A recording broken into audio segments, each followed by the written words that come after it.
बिस्मिल्लाहिर्रहमानिर्रहीम। अस्सलाम वालेकुम। मैं हूं फ़हीम अख्तर, एक नए व्लॉग के साथ हाज़िर खिदमत हूं। नाज़रीन, वफाकी हुकूमत का तकरीबन काउंटडाउन जो है वो अब शुरू हो चुका है और हुकूमत गिराने के लिए, नए इंतखाबात कराने के लिए अपोजिशन की जो जमातें हैं उनकी जो पेशकदमी है वो तेज़ी के साथ जारी है। अपोजिशन इत्तेहाद की तश्कील, अब अमली इक़दामात उठाने के हवाले से कुछ फ़ैसले किए गए हैं। इस्लामाबाद में आज एक अहम अपोजिशन का इफ्तार डिनर हुआ और उसके अंदर की जो कहानी है वो भी आपके साथ शेयर करेंगे। और कल जो अपोजिशन जमातों का इत्तेहाद है, JUI के अलावा तहरीक तहफ़्फ़ुज़ ऐन पाकिस्तान, उसका सरबराही इजलास होता है, अहम इजलास होता है और उस इजलास के अंदर कुछ अहम और बड़े फ़ैसले लिए जाते हैं। तो तमाम चीज़ें ईद के बाद की कनेक्टिविटी शो कर रही हैं और ईद के बाद एक खौफनाक किस्म की जो सूरत हाल है वो पैदा हो सकती है हुकूमत के ख़िलाफ़। अमन व अमान की सूरत हाल भी एक चैलेंजिंग किस्म की पोजीशन में दाखिल हो चुकी है। बिलखुसूस खैबर पख्तूनख्वा और बलूचिस्तान में बदअमनी की जो सूरत हाल है वो तशवीशनाक हद तक चली गई है। अब अल्लाह करे कि बाकी पूरा पाकिस्तान महफूज रहे और इन दोनों सूबों से भी जो बदअमनी है वो ख़त्म हो। तो बदअमनी के साथ, मतलब एक चैलेंज के साथ अगर अपोजिशन की जमातें आगे बढ़ती हैं तो वो किस हद तक कामयाब हो सकती हैं, इन तमाम चीज़ों के ऊपर गुफ्तगू करेंगे और अंदर की खबर क्या है और क्या होने जा रहा है। नाज़रीन, आम इंतखाबात 2024 पाकिस्तान के मुतनाज़ा तरीन इंतखाबात में से एक इंतखाब था और ये अगर कहें बाकी तमाम इंतखाबात की जो मुतनाज़ापन है, अगर उनको एक तरफ रखें और सिर्फ 2024 के इंतखाबात को एक तरफ रखें तो जो 2024 के इंतखाबात का मुतनाज़ापन का पलड़ा है वो ज़्यादा होगा, वो भारी होगा। क्योंकि जिस खुलेआम, जिस अंदाज में मैंडेट को चोरी किया गया, डकैती की गई, वो इस तरह से कभी भी नहीं हुआ। एक सियासी जमात को जो सब जानते थे कि वो सियासी जमात है जो इस वक्त पाकिस्तान के तूल व अर्ज़ के अंदर मकबूल तरीन जमात है, उसके इंतखाबी निशान छीना गया। इलेक्शन कमीशन और सुप्रीम कोर्ट का गठजोड़ सामने आया और जिन लोगों को पाकिस्तान तहरीक इंसाफ से ज़बरदस्ती जिनकी तलाक़ें करवा कर दूसरी जमातों के साथ निकाह करवाया गया, उनको इस बात की श्योरिटी दी गई थी कि देखें, तहरीक इंसाफ के पास इंतखाबी निशान बल्ला नहीं होगा। अब ये बेवकूफ़ लोग हैं, ये प्लान करके बैठे हुए थे कि लोग जो हैं वो बल्ले के निशान के ऊपर जो है वो खान को वोट देंगे। उसके बाद खान का कोई नज़रिया नहीं होगा, खान का कोई बयानिया नहीं होगा, खान की कोई पर्सनैलिटी नहीं होगी, खान की कोई जदोजहद नहीं होगी और जो कुछ खान बातें कर रहा है वो लोगों के ज़हनों से निकल जाएगी। क्योंकि बल्ला निकल गया तो पाकिस्तान तहरीक इंसाफ के इंतखाबात भी ख़त्म हो गए, PTI का निशान भी ख़त्म, अपना निशान ख़त्म करके उन्होंने इनका नज़रिया भी मिटा देंगे, खान साहब की पॉपुलैरिटी भी मिटा देंगे और जो एक बयानिया लेकर कौम खड़ी है उसको भी हम गिरा देंगे।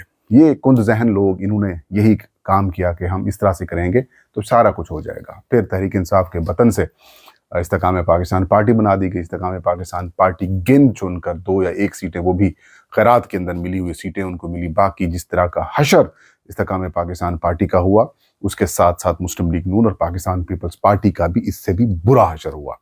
लेकिन हारने वालों को वफाक में, हुकूमत में बिठा दिया गया, सूबे में बिठा दिया गया, मुल्क के ऊपर बिठा दिया गया और जीतने वाले हैं उनको जेलों के अंदर डाल दिया गया और अभी तक भी ये इंतकाम का सिलसिला ख़त्म नहीं हुआ।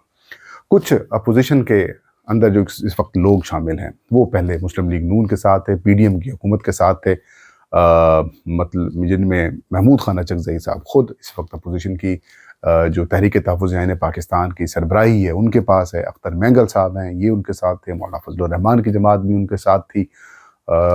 अगर नहीं गए, जो इस वक्त अपोजिशन अलायंस के अंदर भी शामिल हैं, वो थे GDA, पीर पगाड़ा साहब की जमात। वो मतलब उन्होंने ना तो अभी तक उनके सिंध के मेंबरान असम्बली ने जो मुंतखब हुए उन्होंने हलफ उठाया है और ना ही वो इस सिस्टम को एक्सेप्ट करने के लिए तैयार हैं और वो खान साहब के साथ रहे। हाँ, एक काम उन्होंने नहीं किया था कि जब PTI ने असम्बली से इस्तीफ़े दिए थे तो उन्होंने इस्तीफ़ा देने से इनकार कर दिया था। वो जानते थे, वो समझते थे कि PTI ने बिलाखिर एक सियासी जज्बातीपन किया है और शायद कुछ पाकिस्तान तहरीक इंसाफ के ऐसे लोग थे जिन्होंने इमरान खान साहब को ये मिसगाइड किया कि आप असम्बली से इस्तीफ़े देंगे तो ये हुकूमत गिर जाएगी।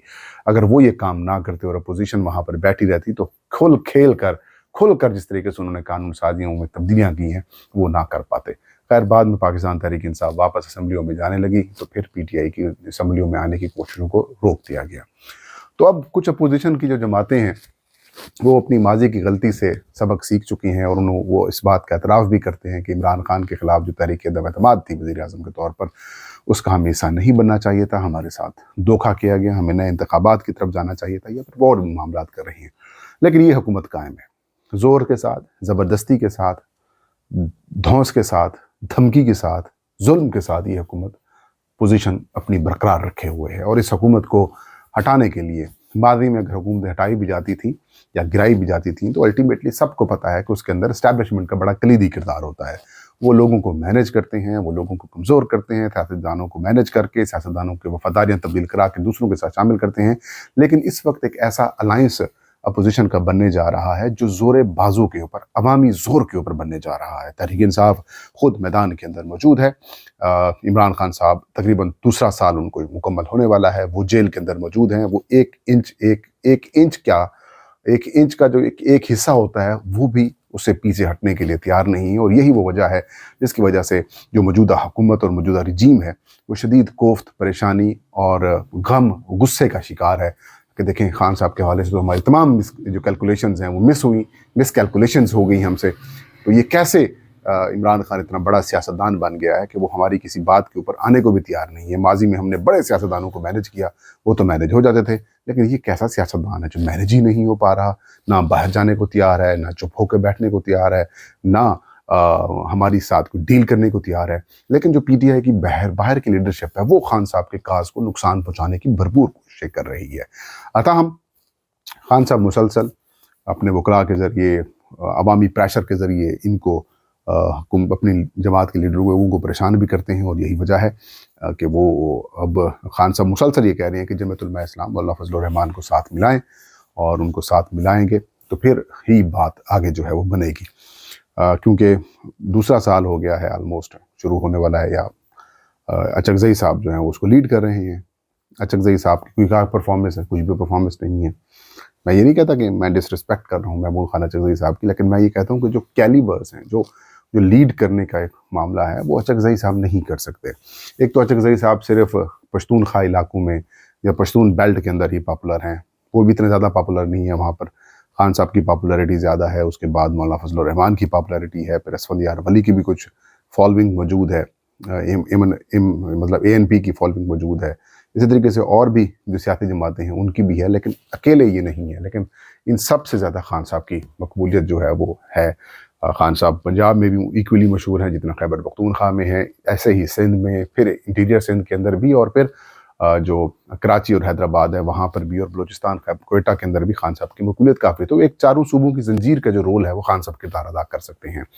तो इसके बाद अगर अपोजिशन के अंदर हम नज़र दौड़ाएं, जो पर्सनैलिटी जो इक्वली पॉपुलर हो सकती है, ज़ाहिर मौलाना फजलुर रहमान है, मजहबी जमात के तौर पर भी, मदारिस के अंदर भी इनके तलबा हैं, फिर खैबर पख्तूनख्वा बलूचिस्तान के अंदर भी, सिंध के कुछ इलाकों के अंदर भी इनकी पॉपुलैरिटी है। फिर इनको जो सबसे बड़ा बेनिफिट मिलता है वो मदारिस का मिलता है। ज़ाहिर है मौलाना फजलुर रहमान कहते हैं कि उनकी जो असास है या उनकी जो जमात की असास है वो मदरसे हैं, और मदारिस के हवाले से जो तलबा हैं वो मौलाना फजलुर रहमान की बड़ी कदर करते हैं और मौलाना फजलुर रहमान के कहने के ऊपर लबैक भी करते हैं। तो अब मौलाना फजलुर रहमान भी अब PTI के साथ या फिर PTI और JUI मिलकर एक अलायंस की तरफ जा रहे हैं। और खान साहब कई अरसे से कह रहे हैं कि मौलाना फजलुर रहमान को साथ मिलाएं, और अब बर्फ़ पिघलती जा रही है।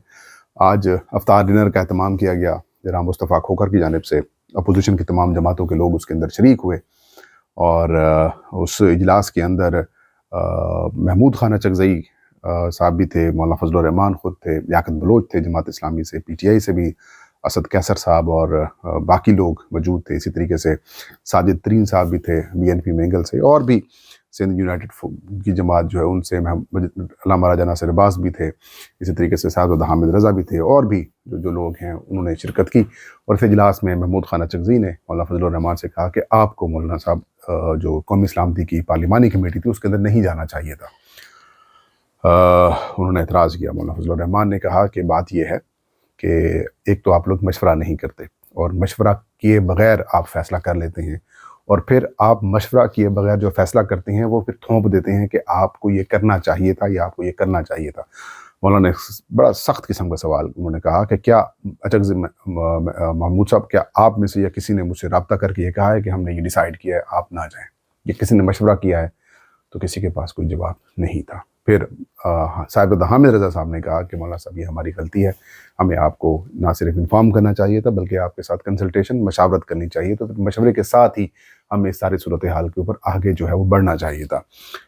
ہم اس کے اوپر معذرت خواہ ہیں۔ پھر 26ویں ترمیم کا ذکر ہوا ڈسکشنز میں، تو پھر مولانا فضل الرحمان نے سے یہ کہا گیا چکزئی صاحب کی طرف سے کہ آپ کو ووٹ نہیں ڈالنا چاہیے تھا، تو پھر مولانا فضل الرحمان نے ان سے کہا کہ بات یہ ہے کہ 26ویں یعنی ترمیم کے وقت ہماری کوشش یہ تھی کہ جو ترمیم ہے اس کو رکوایا جائے، اور جب ترمیم رکوانے کی طرف ہم گئے تو تحریک انصاف کے دوست موجود ہیں، انہوں نے پھر مولانا فضل الرحمان کے موقف کی تائید کی۔ انہوں نے کہا کہ ہماری کوشش یہی تھی کہ اس ترمیم کو نہ ہونے دیا جائے، باقی یہ آپ کے دوست بیٹھے ہیں، ان سے بے شک پوچھ لیں ان کے پاس کیا نمبر پورے تھے یا نہیں تھے۔ سب نے کہا جی نمبر ان کے پاس پورے تھے۔ ظاہر ہے جب بروٹ فورس کے طور پر میجورٹی کے طور پر بلاول کہہ رہا تھا کہ ہم بروٹ فورس یوز کر کے ہم جو ہے وہ یہ کر لیں گے، تو پھر پیچھے سیاست جو ہے وہ تو احترام کا، پیار کا، ڈسکشنز کا، بات چیت، مذاکرات کا ہوتی ہے، تو وہ تو پھر کہانی ہی ختم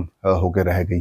پھر بروٹ فورس کا جب لفظ استعمال ہو گیا تو پھر تو ایک بڑی بات تھی کہ مولانا فضل الرحمان وہاں پر ریزسٹ کر رہے تھے، تو مولانا نے یہی کہا کہ ہم نے بھرپور کوشش کی کہ اس کے اندر ساری چیزیں بہتر کی جائیں، اور آئینی عدالت کے اوپر انہوں نے کہا کہ پیپلز پارٹی اور نون لیگ نے بنیادی طور پر جو چارٹر آف ڈیموکریسی ہے اس کے اوپر دستخط کیے، اور اس کے ساتھ اس کی تائید کی عمران خان صاحب نے، میں نے، چکزئی صاحب آپ نے کی تھی۔ تو جو 18ویں ترمیم کے وقت بھی یہی جو چیزیں تھیں کہ پارلیمانی کردار کو بڑھانا چاہیے، تو وہ تو چیزیں تھیں جس کے اوپر ہم نے اتفاق پہلے کیا ہوا ہے، لیکن ہم نے کوشش ضرور کی، اور مقصد یہی تھا کہ اس کے اندر سے جو نیگیٹو چیزیں ہیں وہ نکال دیں۔ کہ نیگیٹو چیزیں نہ نکلتے اور ہم بھی نہ چاہتے تو پھر انہوں نے اپنے بروٹ فورس کے طور پر اکثریت دکھا دیتے، اور اس کے بعد وہی ہوتا جو 52 نکات کے اوپر یا 52 یا 54 شکیں تھیں وہ منظور کروا دیتے اس مسودے کو، اور اس کے بعد جو ذمہ داری ہوتی، جو معاملہ ہوتا، پھر آپ کو پتہ ہے کس کی ذمہ داری ہوتی، خان صاحب کے ساتھ کیا ہوتا، پی ٹی آئی کے ساتھ کیا ہوتا، مطلب جو معاملات تھے وہ پھر آگے چلتے۔ انہوں نے پھر یہ واضح ضرور کیا، انہوں نے کہا کہ جس مقصد کے لیے ترمیم کی گئی تھی اب اس کا مس یوز ہو رہا ہے، تو یہ حکومت وقت کی جو ہے وہ زیادتی ہے، اور اس کے اوپر ہمیں کردار ادا کرنا چاہیے، لیکن نیت یہ تھی۔ پھر پی ٹی آئی نے کہا کہ مولانا صاحب آپ آ جائیں، ہم آپ کے تحریری طور پر جو مذاکرات ہیں یا پھر جو اختلافات ہیں یا خدشات ہیں ان کو دور کرتے ہیں، اور تحریری طور پر معاہدہ کرنے کے لیے بھی ہم تیار ہیں۔ ایک بڑی ڈیولپمنٹ تھی۔ مولانا فضل الرحمان نے ویلکم کیا اور یہ کہا کہ عید کے بعد میں نے اپنی جماعت کی جو پالیسی ساز فورم ہے جس کے 1400 کے قریب ممبرز ہیں، مجلس عمومی کہتے ہیں، اس کا اجلاس بلایا ہوا ہے، اور اس میں پرپوزل رکھیں گے، اور جو ڈیسائیڈ ہوگا پھر آپ کو بتا دیا جائے گا، اور امکان یہ ہے کہ ہم آپ کے ساتھ آگے بڑھیں گے۔ تو یہ جب آگے بڑھنے والی بات ہے یہ بڑی انٹرسٹنگ ہے، کہ اگر آگے یہ بڑھتے ہیں تو پھر حکومت کے تو کاؤنٹ ڈاؤن شروع ہو جائے گا، کیونکہ دو اپوزیشن کی بڑی جماعتیں اگر ایک پیج کے اوپر آ جاتی ہیں تو پھر حکومت کے لیے خوفناک قسم کی صورتحال پیدا ہو جائے گی۔ لیکن اس دوران جو چیزیں دیکھنے والی ہیں وہ امن و امان کی ہیں، وہ اس وقت کیونکہ ٹارگٹ ہو رہے ہیں، جے یو آئی کے لوگ ٹارگٹ کیے جا رہے ہیں، مطلب بلوچستان میں ہو یا خیبر میں ہو، یہ سارا کچھ وہیں سے ہو رہا ہے، اور مولانا فضل الرحمان کو بھی کئی تھریٹ الرٹس آئے ہوئے ہیں۔ اللہ سب کی حفاظت فرمائے۔ تو یہ ان ساری چیزوں کو دیکھ کر آگے بڑھنا پڑے گا، کیونکہ جو حالات ہیں وہ خوف پیدا کر کے صرف چپ کرانا چاہتے ہیں کہ چپ کر کے بیٹھ جائیں، آگے پیچھے نہ جائیں۔ یہ تھا آج کا ویلاگ، مجھے اجازت دیجیے۔ اللہ ہم سب کا حامی ناصر ہو۔